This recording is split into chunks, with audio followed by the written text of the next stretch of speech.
Revolutionary salutations to the people of Zimbabwe. Comradely salutations. Welcome to the hashtag Tete Tete, hashtag Shaping Politics with me, your host, Mnqobisi Tamlamo. Today I'm joined by none other than Comrade Gift Ostalo Sisiba. He's a public intellectual. He's also the Secretary General of the Movement for Democratic Change Alliance Youth Assembly Party. But today he's here in his capacity as a political analyst and as a public intellectual. Comrades, it has been a long time since we last recorded a Tete-a-Tete. Actually, we last recorded a Tete-a-Tete when there was Comrade Treasure Basopo before he left for Oslo in January 2021. But because of the cataclysmic events that are taking place in our country, the economy is on a downturn. Mutulingube is lying to the people of Zimbabwe. The politics is toxic as usual. We thought it wise to do a Tete-a-Tete on the national question with my brother, Comrade Gift Ostalo Sisiba. Comrade Sisiba, welcome to the show. Thank you very much, Brother Mlambo. Revolutionary salutations, fellow countrymen. I salute compatriots across the entire African continent and the entire cosmos. Yes, today we're here to share notes as usual. Our task is to manufacture consent and shape the politics of our country. Yes, thank you, Brother Mlambo. Salutations once again, fellow citizens and fellow countrymen. It's been long. Thank you so much, Comrade Dostalos. Thank you for greeting the people of Zimbabwe. So let us get straight into the show. Today our focus, Comrade Dostalos, is on three things. Number one, the politics, the political. Number two, the economic. Number three, the social. But on the social, we're going to summarize the political and the economic in the social. So we're going to have a political economy analysis with the social lens. Our discussions today are centered on human rights. Our discussions today are centered on development. Our discussion today, Comrade Dostalos, are more importantly centered on the economy. What is happening in the economy? What it means to the ordinary person. So firstly, let me invite you into the program and take us through the political situation in Zimbabwe. What is the political state in our country? Thank you very much, Brother Mlambo. For the past 7 months after we recorded Tete-a-Tete with Brother Mlambo, a lot of events have happened in the motherland. Key to these events is that we saw the crisis within the judiciary. This country is a constitutional democracy, and part of the problem that we've been facing since 2018 is the rot within the executive, and we have seen that rot encroaching into the judiciary. So we suffer from what I call executive tyranny, wherein separation of powers between the judiciary, the legislature, and the executive has been bastardized. Let me stop with the conversation. Yes. You have actually introduced a concept, the tyranny of the executive. Yes. So from what you are saying, because we don't want the people of Zimbabwe should understand clearly. Yes. That's our duty when you cross-pollinate ideas. You are saying the tyranny of the executive is totally abrogated what we have as a constitutional democracy, Yes. the principle of the doctrine of separation of power. Yes. So in your view, in your opinion, you are saying the crisis surrounding Chief Justice Malema is more political than it is a judicial matter. So that we are clear. Yes, Brother Okay. Lam. And why do I say so? I leave deliberately the legislature because that one was bastardized long time ago for the following reasons. Number one, the illegal recalls that happened rendered the legislature incapable of exercising its mandate, which is to hold the executive account and also to make laws. So the legislature was bastardized for that one reason. Number two, it is because the 2018 election produced majority gerontocrats who are incapable across the political divide. Most of our members of parliament spend time sleeping, what I call sleepiest. So the legislature, we leave it because it is incapable of exercising its mandate. But we thought that there was some semblance of clarity and capacity within the judiciary. But we saw that the fact that Malema, the Chief Justice, say no, I must not retire by virtue of a mandate given by the executive outside the constitutionally given provision that when you are servant, go and rest. So number two, you saw weaponization of bail. It is shocking that under the new dispensation, bail has been weaponized. So the contradiction between the Supreme Court and the High Court of Zimbabwe is a clear sign where a whole bench of the High Court puts its own analysis of the crisis within the Supreme Court, shows, and you see that the executive is at the center. Because the High Court says, no, look, Malema, you have passed retirement age, but only the executive under Emerson comes in and say, no, we are extending your term of office. So the contradiction within the legislature and the executive are precipitated by the role of the executive, which I call executive tyranny. So we are suffering from executive tyranny in this country. Therefore, we are sliding towards a one-party state, which takes me to the other political signal that we see in this country, that political parties, particularly the opposition, the labor movement, civil society, have also been banned in this country, where we see use of the law, particularly weaponization of COVID-19, to thwart and close democratic space. So we are sliding, Brother Mlambo, in my view, towards one-party state. So we have resurrected Robert Mugabe. We have resurrected Ian Douglas Smith in the present day new deception. So we have seen that democratic space is closing. The constitution in this country is being attacked. So at the center of all this political problem is the bastardization and abuse of the constitution, therefore leading us towards a de facto one-party state. Thank you so much, Comrade Dostalo. So your terms are so clear. Executive tyranny, sliding towards a one-party state, the resurrection of Robert Mugabe. Yes. Historically, for the people of Zimbabwe to understand, when we took power, when we took this country from Ian Smith in 1908, Yes. Mugabe went on a rampage like a madman, declaring that Zimbabwe is going to be a one-party state. Yes. And the then Secretary General of the ZANU, the late comrade, the great Edgar Tubwe Tekere, said, we are not going to have a one-party state in Zimbabwe. He was checked out from ZANU and he formed the Zimbabwe Unity Movement called ZUM. And they defeated the one-party state agenda together with the student movement, the labor movement under Changirai then, the late great Morgan Changirai. So you are saying we are also witnessing the resurrection of Robert Mugabe through constitutional amendments, number one, Yes. which have been done to the constitution of Zimbabwe, which have entrenched presidentialism, or what you prefer to call as executive tyranny. Yes. Because before the amendments, Comrade Dostalos, you and I are aware that even before the amendment to the constitution, the executive was all powerful. If you Yes. read chapter 5, a closer reading, Correct. fellow comrades, of chapter 5 of the constitution clearly shows that we have an all-powerful executive. So that the political has reached a level where we are in somewhat a de facto one-party state, to borrow from you, what does it mean for infant constitutional democracy? Because you come from the perspective of being a political scientist, so you can give an analysis of the history of constitutional democracies, not only in Zimbabwe or in Africa, but broadly speaking in the world. Does it mean that the little gains we made from the 2013 constitution and the struggle from 1998 to 2013 for a people-driven constitution are now going down the drain, since we are heading towards a one-party state in our country? Also, sorry, you are going to come in. I know you are bubbling with the ideas.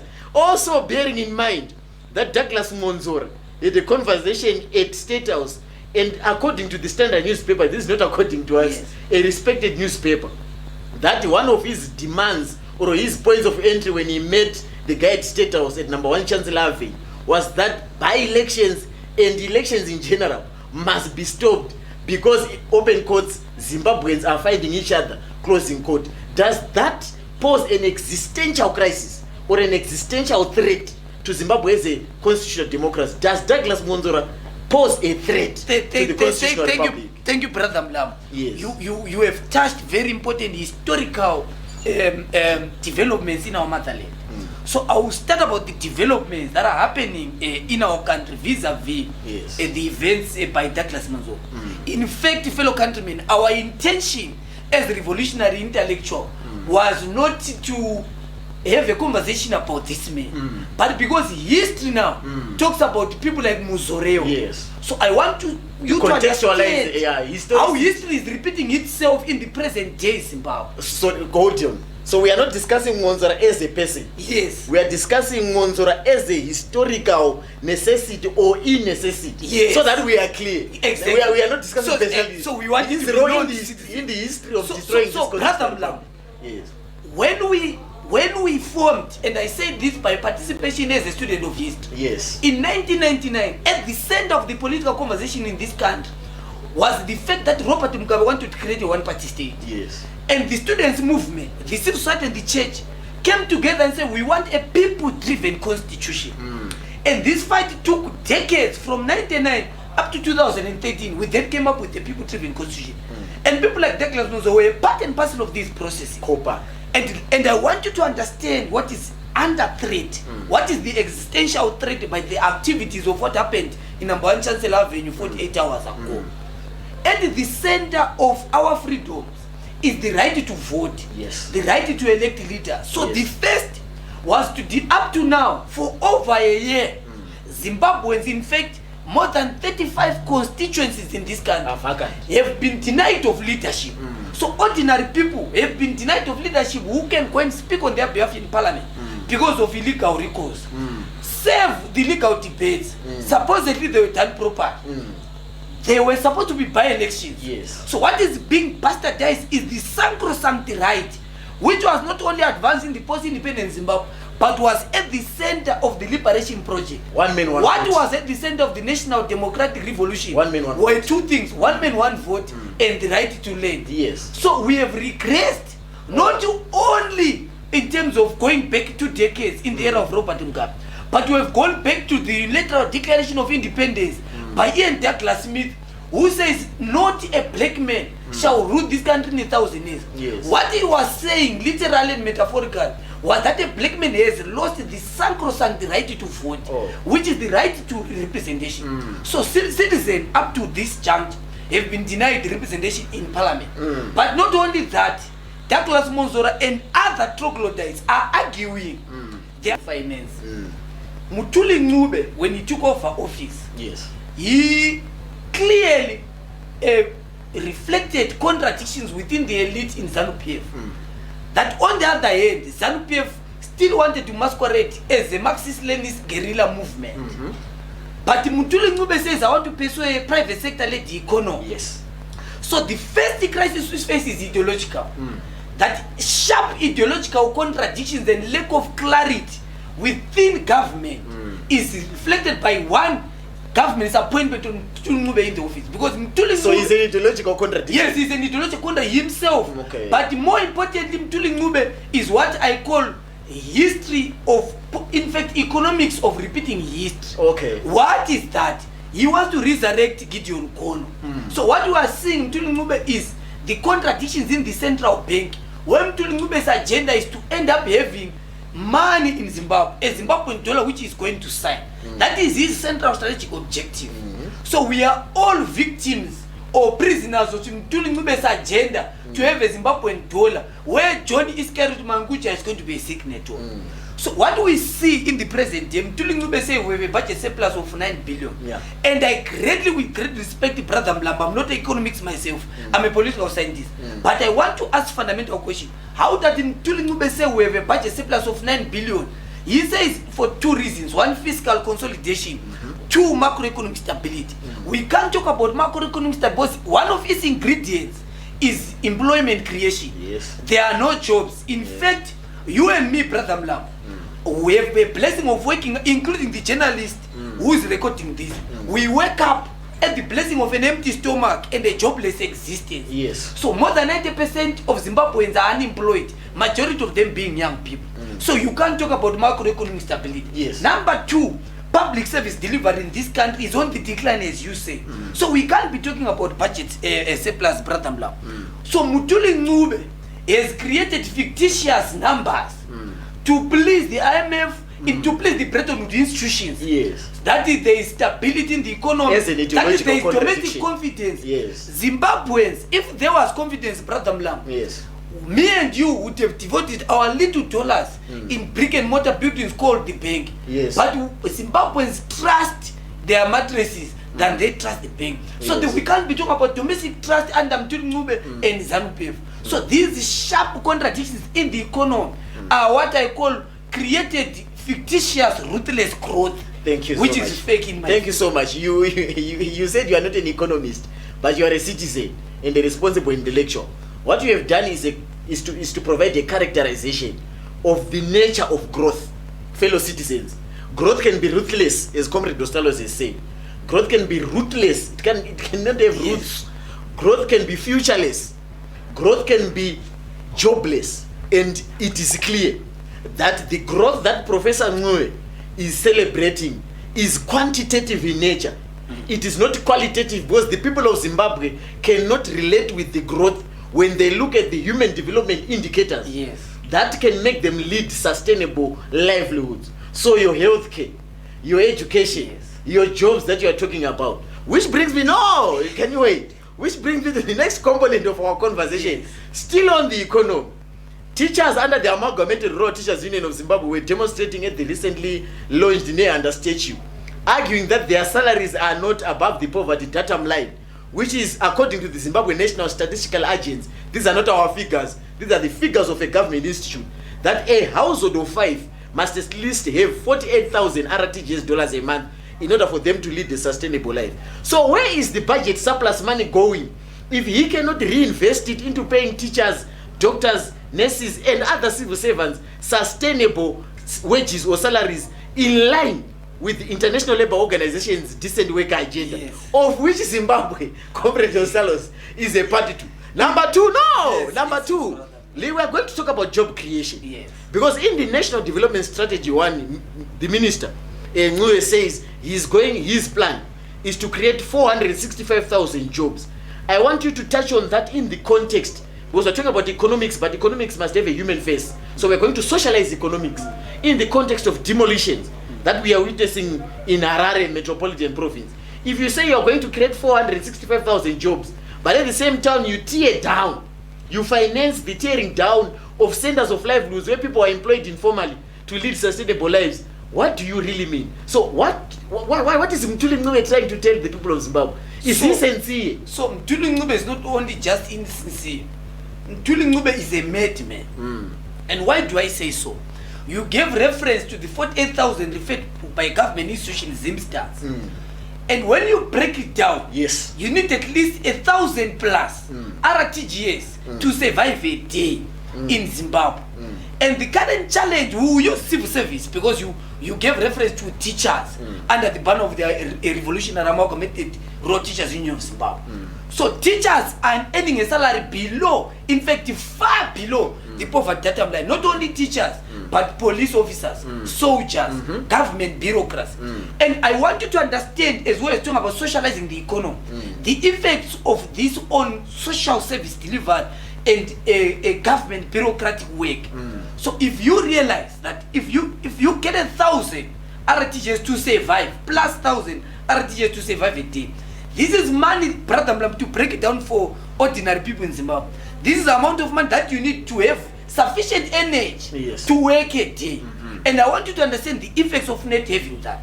So I'll give an example of a soldier or a government official working in the registrar's office issuing passport, which is also at the center of problems in this country.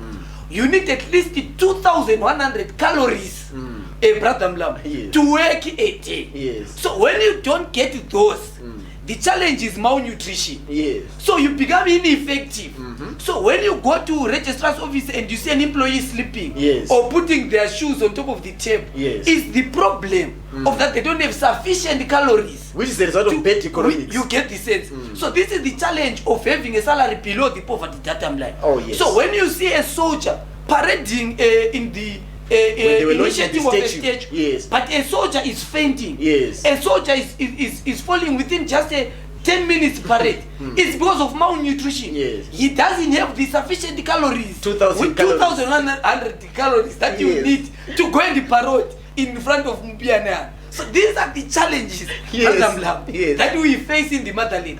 That the effects of the economy on service delivered, you see everyone in government, they are beat. If you look at how police officers are beating people in town, it's a hunger. The national penetrating on the personal. That is police officers, the popular Mangongongo, green bombers, and men in military fatigue are beat up, but they think the vendor is responsible for their lack of calories in the pot. Whereas so it's Mthuli Ncube who's responsible for the anger that you see. Go to Zupo queues right now. Just drop a pen and want to pick it up. Someone will push you, hey, chief, we are late. So Zimbabweans, naturally even in other research institutions, have been said majority of Zimbabweans are now mentally unstable. According to the World Health Organization. It is the economic crisis penetrating concentrating on the best. And to conclude on the economy, Brother Lam, Yeah. before we go to, I wonder why Mthuli Ncube talks about surplus. Yes. Because more than 3 million Zimbabweans Yes. are in dire need Of of food. food. Yes. You get the point. More than 50% of Zimbabweans are living in extreme poverty, surviving at less than US 25 cents a day. So we can't talk about, that's why I talked about ruthless economic growth. Yes. Ruthless Yes. economic growth. Jobless. Because it is not going down to the ordinary people. And when they talk about middle income economy by 2030, we have a problem there, Brother Mlam. Yes. Because ordinary citizens are actually suffering in the present jungle. So you can't use the overall statistics Yes. of money that is circulating in Zimbabwe and the equity, because it is not equally distributed. Yes. Which makes me to conclude that the present national question in Zimbabwe for the next 2 decades is accountability and equity. Yes. But that is the problem that we have. The problem of this gap between the rich And the poor. and the poor. Inequality. Thank you so Yes. much, Comrade Dos Santos. You concluded our analysis on the economy on a very touching issue that actually provokes me a lot, the issue of inequality. You look at the Gini coefficient, but in the interest of time, we can have a tete-a-tete on inequality alone. Yes. Because we will talk about the need for lifestyle In fact, audits. we must talk about the Right. national question, which I philosophize as accountability and equity. Oh, So okay. we must have a tete-a-tete particularly Yes, on that subject. no problem. God willing and time permitting. Comrade Dos Santos, in the interest of time, you have talked a lot on the economy. This economy is not producing. So if you look at the commanding heights, or what we call the productive sectors of this economy, your mining, your agriculture, your tourism and stuff, they are not producing. So if they are not producing, they are not labor absorptive. There are no jobs, hence no aggregate demand, no purchasing power and stuff. But still, some basic economic figures that have been released by the RBZ, money supply is increased by 419%, shows that there's a lot of broad money supply in the economy, M3, which is also going to lead to what we call domestic debt, 2.3 billion United States dollars. This is a serious crisis, yet we are celebrating a surplus. You're also celebrating a surplus, but the Auditor General has actually released a report. And in a report, Mrs. Mildred Chiri has actually said government actually spent more than $7 billion, which was outside the confines of the budget and without parliamentary approval. Whereas Section 299 of the Constitution of this country says that state revenues must be monitored and overseen by Parliament. So our Parliament is sleeping and the executive is actually using more money outside the budget, contributing to what we call a budget deficit. So this is the economics. We have touched on the politics, but on the social aspect, as we try to conclude this tete-a-tete, which came after a long period of time, let's look at the demolitions that are being done by the city of Harare, by the individual, sanctioned by the individual called Muguti. What are your submissions? You come from you are now wearing your political jacket, the MDC Alliance. It is said that you control councils. It is also said that you are a social democratic party, and one of your values is that of solidarity and standing in solidarity with the working people, or what we call the working poor in the language of the ILO. What are your submissions regarding the demolitions in Harare? Thank you, Brother. The first position of the Democratic Alternative is that Harare City Council is not controlled, de facto and de jure, not controlled by the MDC Alliance. So the MDC ceremonial? Yes, the MDC Alliance is distanced itself from illegal, brutal, callous activities happening in townhouse. So I'll go to an individual called Muguti. So Muguti was parachuted into that office in 2020. And in my view, what we see there are actually a little contradictions within ZANU. But this Muguti being an agent, because Mbare is an economic hub on its own. More than $1 million circulates in CSO. So elites are fighting to control, because the current government, I characterize it as an extractive, predatory regime. So their focus, their motivation is extraction. So Mthuli Ncube is an agent or a driver of extraction. And then Muguti now is just the run. So when he went to CSO in 2020 during lockdown, you remember that there was chaos that was happening there. He made it very clear that we want to take over this place. We want to ensure that we bring in sanity in this area. We want to create jobs. That was Muguti entering his ugly head into CSO. So what you see now, they are attacking directly what Mthuli Ncube talks about in the NDAs, that we want to create jobs by 2030. So they are not creating jobs, but they are bastardizing livelihood. So they are directly attacking people's sources of livelihood. Those people are not thugs. Those people are not thieves. These are people who are eking out a living in a highly informal economy. Yes. So the demolitions are not just illegal, but they are callous, because the regime is attacking directly people's sources And of they are livelihood. unconstitutional. And it is unconstitutional because they are doing so without approval. And I will touch basically on the debt question that you're talking about. Yes. So what do we see, as I was saying, the bastardization or tyranny of the executive? Yes. We see it in domestic debt problem. So they are borrowing without parliamentary approval. Why? Because the legislature, as I was saying, was rendered incapable by the legal recourse. So these things are an incremental crisis that we see in Zimbabwe, born out of the problems in 2018 election. That these people have a predatory mind, a very extractive mind, a very illegal and chaotic legal sense. Thank you so much. So, Thank you so much. to conclude, Yes, Brother in the interest of time. to conclude, Yes. and I want the Zimbabweans to know Yes. that Mutuli Ngube have not only borrowed on behalf of the living, he has borrowed on behalf of the dead, but on behalf of the unborn. Yes. So if you, my brother, I know you I'm not so sure if you have a girlfriend, but you don't have a wife. Yes. Thanks to the economic crisis, because you need money to go and To go and get married. So I hear Yes. that you are still not incapable of I am having a sworn celibate. sufficient I am a funds. sworn celibate. So, Brother Mlambo, Yes. look at that problem, and you are not a celibate by revolutionary conscience it's or by spiritual- the economic it is by aspect economic of things. design Yes. that you are living below the poverty line. Yes. So the problems we are facing as a generation is that me and you, if we are going to reach a stage where we can get married, and if we are going to have children, those Yes. children are going to be born in In debt. debt. So Mtuli Ngube has borrowed on behalf of the unborn. And the Those debt. who are going to come are going to service a domestic and the external debt That they- borrowed without parliamentary approval, Yes. criminally so. Yo. Which is why we propose the total shutdown of the central bank, because it has been at the center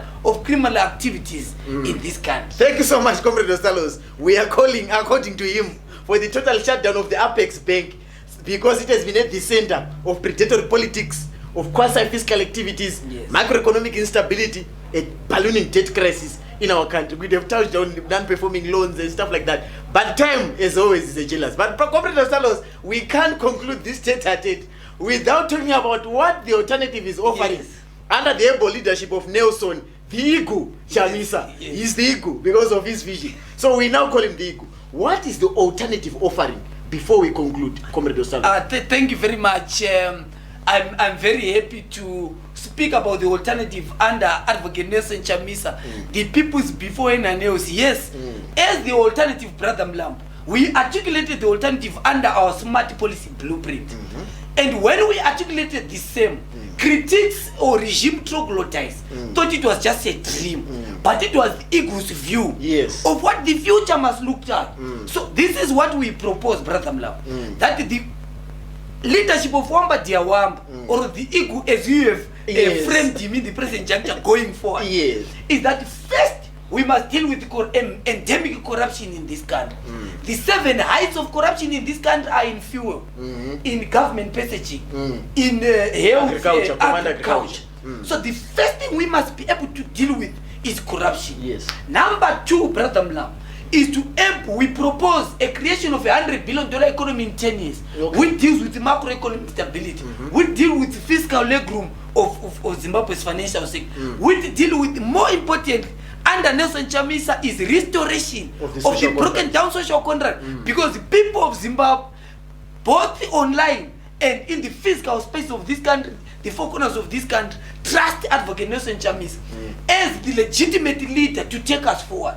So that on its own, Brother Mlambo, brings confidence in the economy. That when we have our own currency, it is backed by confidence of the ordinary citizen. But the ordinary people is a key player in the economy before we talk about policy. But also, fourthly, Brother Mlambo, it's about clear policies. And policies that are born out of consultation. But the current problem of executive tyranny is that policies are made at the top. Under the capable leadership of Advocate Nelson Chamisa, is that there must be consultation within the labor movement, within the ordinary people, with the bankers, with the international players, to ensure that policies are born out of consensus. So we are going to have a Consensus state. consultative Thank you so much, Comrade political Ostalos. order. Under the leadership of Nelson, the Igu Chamisa, he says there's going to be a consensus state. But this is a constitutional matter, but it's in line with section 13, Brother Yes. Osalos, of the constitution. It says before national development policies are done by the state, there should be consultation Yes. of the people of Zimbabwe. So thank you so much, fellow citizens. Unlike others, we cross-pollinate ideas, we criticize, but more importantly, we give alternatives. The alternative has been given. It is that of $100 billion economy. So in short, the consensus state is a democratic developmental state anchored on the values of solidarity, Yes. freedom, and justice. Yes. Because they are a social democratic party. But Comrade Osalos was on the platform as well as a public intellectual, a thinker. His political identity is that of political ideas, producing knowledge. Thank you so much for joining us. I remain yours truly, Ngobisi Damlabo, a revolutionary intellectual. I say rest in power to the men in the synagogue. Aluta continua. The struggle for a democratic developmental state, a consensus state, continues unabated. This is our struggle, and we are prepared to surrender ourselves before we surrender this particular struggle for change. I thank you.